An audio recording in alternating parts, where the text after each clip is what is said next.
Hello, my name is Brayden Oski. I'm Austin Morales. And I'm Jason Hobbs. And you're watching Dinner Gamer On. And today we'll be talking about how PlayStation is working on a Game Pass competitor.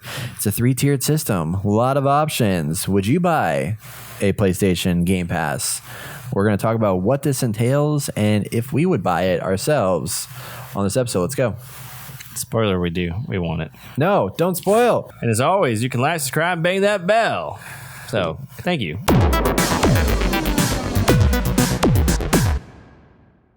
All right, last story we have is behind PlayStation, everybody. The word has finally come out. This is just obviously, this is inevitably going to happen, but there is a report finally that PlayStation is working on an Xbox Game Pass competitor. If you listen to this podcast for a while, you know that me and Austin are big fans of the Game Pass. It's pretty cool. It's $10 a month, and you get all these games that you don't stream. They just download, but you also get streaming as part of it if you want. But PlayStation is reportedly working on a 3-tiered system that will start with Tier 1 being basically PlayStation Plus. And they're probably going to keep the name PlayStation Plus as the current idea. And that's just going to give you access to the internet, your free games a month, those kinds of things. The next tier will give you access to basically your Game Pass. That'll be a bunch of like PS4, PS5 based games, part of this library, in this library to download and play with this subscription.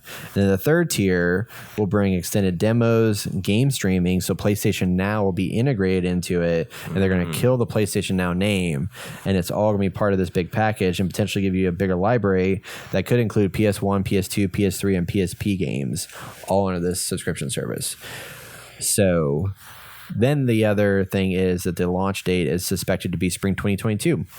So next year, early next year. What do y'all think about this? What you got? Needs to happen. Should happen. Does it? They have enough games. They should do they it. though? I want to hear this debate. Thank you. Let's do it. Do they have enough games? Look, I am a sucker for getting the still cover book or cases for some of these games. But why not? I don't know. I feel like these games are just a one and done time thing. I mean, look at God of War. Are you going to replay that anytime soon? I need to because it has 4K now. It has 4K now. I don't know. Their PlayStation Now did not do well in my eyes. I played it. I had the subscription for a good minute, and then I was just like, why do I have this? It's pointless. Not unless they're planning on like pushing out games here and there, but they have phenomenal storyline games that are outstanding. Nothing compares to a PlayStation exclusive, but I don't think they have enough exclusives or enough like to reach out and touch different people or different play styles to have this. Reach out and touch me. There you go. I was waiting for that. I don't know. I don't think. I mean, maybe you're right. Maybe you're right. I don't think it. Are you going to go back and play a PSP game? No. PS1, PS2. Somebody will. Somebody. I know will, somebody will for like a second or two and realize how crappy it is now. What new shit we can have. Nostalgia is just so. Yeah, it sells for like a minute or two, but then after that, you're kind of like, yeah. You know, there are people who are like diehards. I want to go play this game I played when I was a kid. I guess, but then you're not pushing any good new content either. So what about this? Picture this. Oh, here we go. I love this. March love it. 2022. Okay. We're at South by Southwest. And then that week, PlayStation Plus gets announced. Oh, God. And then we're like, oh, shit, we got to go back. We download PlayStation Plus. We pay for it. We jump into it. And then they're like, guess what you get this year? You're going to get freaking all the games. Ragnarok, Day 1, included in the pass. Horizon, Forbidden West, included in the pass. Deathloop, included in the pass. Assuming you kind of bought it. Ratchet and Clank, included in the pass. I guess. I mean, imagine if you can get those on day one. I mean, look at this year. You guys have more experience with the Xbox Game Pass, and so my assumption is whenever these games come out brand new, you're already paying a subscription. You can play the game without paying any more. Right. That's so all of Xbox first party titles, day one, Xbox Game Pass. Yeah. Guaranteed. How much is that each month? $10 a month. $10 a month? What the fuck? Yeah. I pay $15 a month because I Is have there the three Ultimate different Edition. tiers as well to that? No, there's just 2 tiers. So There's the why are $10 we- a month. So why is there 3 different tiers of this one? Uh, Now because I get it's what them. you get with it. Because it's PlayStation. So how far is the price range? Yes, if it's $10 a month, I agree with you guys. I would most definitely get this. Well, so I think it's gonna be like right now. What is PlayStation Plus? $60 a year. Yeah, $60 So it's like a year. $5-6 a month, right? Yeah. This next tier will probably be $10 a month. Okay. And that's going to give you access to, I would imagine, their first party games on day one. And then for 15, I would imagine they're just going to do that. That'll include the game streaming where you can play your Death Stranding on your phone or on your laptop or wherever you are, plus get access to this massive library of stuff. That's not for everybody, but that will be for some people. Okay. But it lets you play it on all the devices, you know what I mean? I didn't really understand the whole Game Pass thing. But Yeah. I gotcha. Because So like with, $10 a month, I could, if it's the first tier and I get to play PlayStation exclusives like right then and there, then yeah, I can do that. yeah. But 'Cause, everything like, else, the Yeah. rest of the tiers Yeah. are fucking kind of garbage. This is gonna happen. Like it's gonna happen. Yeah. I'm just going to start paying everybody It's for only a subscription matter of time, service. yeah. That's just what's going to go down. Now, what's going to be interesting with PlayStation is how they react to third parties because Game Pass has such a leg up right now on Yeah. third parties.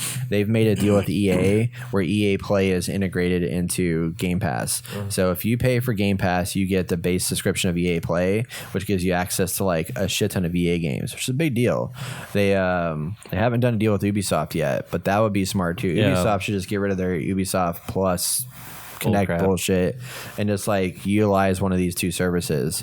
But if they can make that happen where they bring in some of those other subscription services into it, like if you could get Ubisoft games as part of the PlayStation package, Yeah.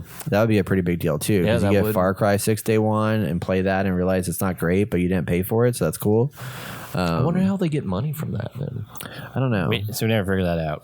Yeah. So how it works with like Netflix and stuff like that, how the movies and TV shows gets, it is depends on how many people subscribe when that comes out. So that's how they earn an extra income on top of what Netflix has to give them for that movie, right? So I'm curious if that's the same way with a Game Pass, depending on how many extra people subscribe just for that game when it comes out. That might be. I Or know if that they I don't know. I know when games like I know with Xbox specifically, they pay people. They pay companies to be like, hey, we'll pay you X amount of money to put your Yeah. game on Game Pass. And then that covers like the duration. It's basically like a licensing deal where it's like, okay, well, let us have Game Pass or let's have your game on Game Pass. We'll give you $5 million. That's going to be a 3-year agreement. And then when that agreement ends, and I think it just goes away and then that's it. How does So- it work with the DLC on the Game Pass? You get that? You get it. Jesus. Yeah. Well, not all the time. So it does, like, for example, Flight Simulator, you get the standard edition on Game Pass. If you want to upgrade to the gold edition for whatever, it's $100, you have to pay the extra money to get the upgrades. So, and I think that actually is with all of them. EA Play, on the other hand, if you have the EA Play Pro subscription, that gives you the maximum edition of all the stuff. So I got Battlefield 2042, like Platinum Gold, whatever edition, as part of my pass for $100 a year. And then you get access to like Star Wars Jedi Fallen Order and, you know, Need for Speed Heat and this, that, whatever. All the games come out with those deals. So Biomutant came with it. So there's some third parties. Okay. But I'm excited for this. I want this to happen. I think it'll work out. Yeah. It'll work out. Okay. I agree. At first, You're already paying $60. Yeah. a year. Yeah. That's what you're, yeah. So that it's is gonna be true. it's gonna be double now. It's going to be 120. double. So yeah. No, I guess so. And then you get everything that they come out with every year. So you're going to at least get like 3 or 4 games. I Yeah, do agree true. the PS1, First party. PS2 stuff will be a hard sell though for people. Oh yeah, that's going to be most. That's not going to be. It's going to be hard to like like. push people to the next level of price point. I will say on Game Pass, I pay for the Ultimate Edition. That's $15 a month, and the reason for that is it gives me the access to play it on both Xbox and PC. So it's an extra $5 where you can play it on all your systems that you have. PlayStation doesn't need to do that though because it's just your PlayStation. Yeah. So I just did not enjoy the whole PlayStation Now as much as I thought it would. yeah, I thought that's what they probably were the more quality leaning to, sucked but- too, right? or if No, would the go quality, out sometimes. no, it didn't go out at all. okay. The whole streaming of the game, it did not go out. It was fine. That's good. But it was just, I don't know. I was just like, why am I doing this? Yeah, There's yeah. nothing like on here. There's some games on there that I've never played, like Vampire or whatever it's Vampire, called. Yeah. And I was just like, okay, I get a Donut. chance to play it without paying full price. I guess I get that. But it was just a lot of shit games. Yeah, shitty ass games that nobody wants to play, and that's why they're on there. That's a big thing too. It's like the game library's got to be solid. It's gotta, it has to be and solid. it's got to come out. I mean, it's like Game Pass now has been doing really good because we got Back for Blood day one. We got I get Halo guess so. Infinite. I guess you that's get what- Forza. Like you get all these games that aren't also. So I've never that. experienced that. Yeah. Hey, I would have got if PlayStation Now was promoting something like that, I would Yeah. I would keep it. It's time to get a PC, man. Why? It's got everything. Game Awards coming soon. Might hear something about it. That's a good Oh, point. look at this Just guy! saying. Look at this guy. I would Back not around be to the actually. Game I would Awards. not be surprised I if that know. didn't come out. I'm telling you. Especially because they announced that there is going to be no conversation about Activision Blizzard except for Game Awards. They were like, we're not allowing them on the show. I was like, fuck yeah. Jesus. Yeah. Jesus. Eat it. Jesus. They done fucked up. They did. Fucked up, son. Anyway, Not today. so it'll be good. That's right. Some fries, motherfucker. Did you say fries? Yeah. I want fries, mother. I love Some fries. pies, motherfucker. I love fries. Why all you right. crying, motherfucker? I'm sorry. Good stuff.